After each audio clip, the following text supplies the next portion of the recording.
Доброго времени суток, уважаемые! Я рад вас приветствовать на канале ДК-82.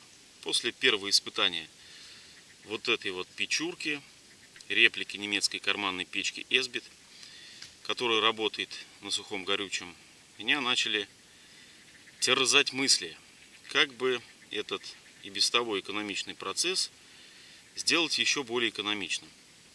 Прошлые испытания этой печки, на мой взгляд, прошли удачно. Если вам интересно посмотреть, как это было, на экране уже появилась подсказка, и в описании под этим видео будет ссылка.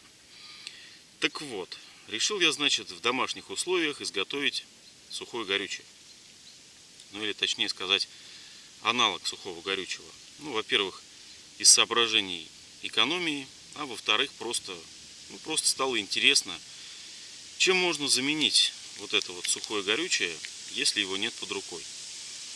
Первым делом я, конечно, прошерстил YouTube по тегу «Сухое горючее своими руками».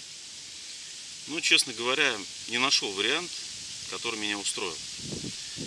То слишком сложные манипуляции нужны для того, чтобы изготовить сухое горючее чуть ли не в химической лаборатории, то результат, который получается на выходе, ну так себе.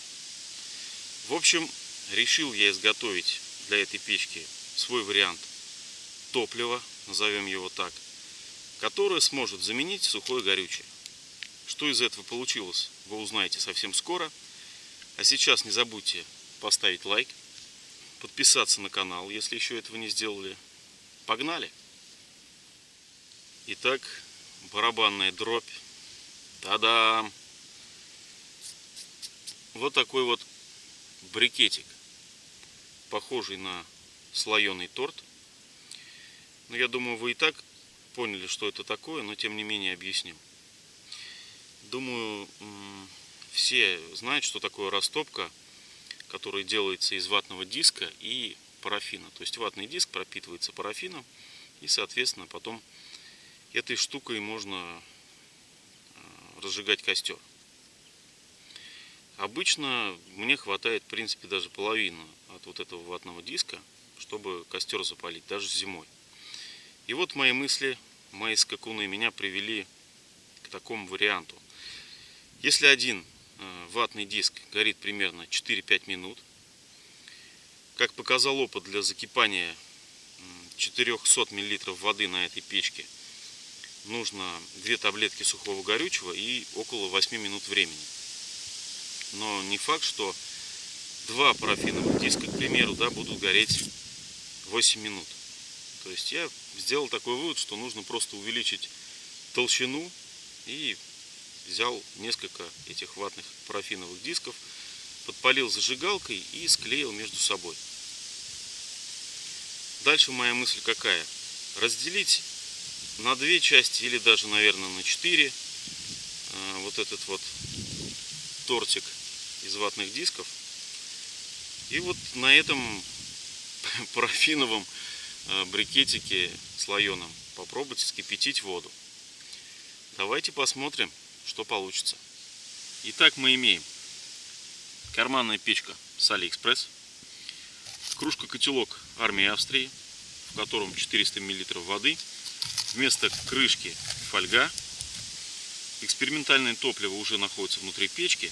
Сейчас я его подожгу, поставлю котелок и засечем время, сколько нам понадобится для закипания, если такое вообще произойдет. Но будем надеяться на лучшее. Погнали!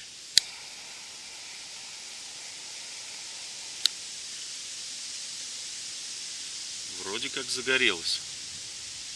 Ветер мешает, но пробуем.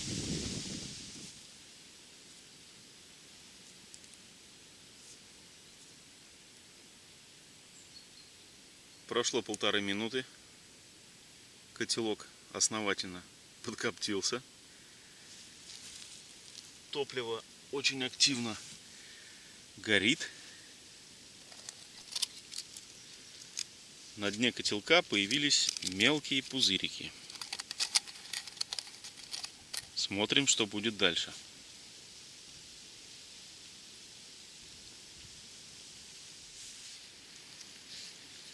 Итак, с момента установки котелка на огонь прошло 10 минут. Вода не закипела. Наверняка стала горячей. Дно котелка также в мелких пузырьках. Но вода не закипела. И мое топливо прогорело. Больше огня от него не исходит. При этом из минусов закоптилась печка внутри. Закоптился весь котелок со всех сторон. Факир был пьян. И фокус не удался. Не удалось мне изобрести сверхтопливо, которое заменит сухое горючее. Но опыт есть опыт, и он тоже полезен. На сегодня это все. Смотрите другие мои видео, ставьте лайки, обязательно пишите комментарии. И, конечно, ходите в походы, берегите природу. С вами был ДК. Всем пока!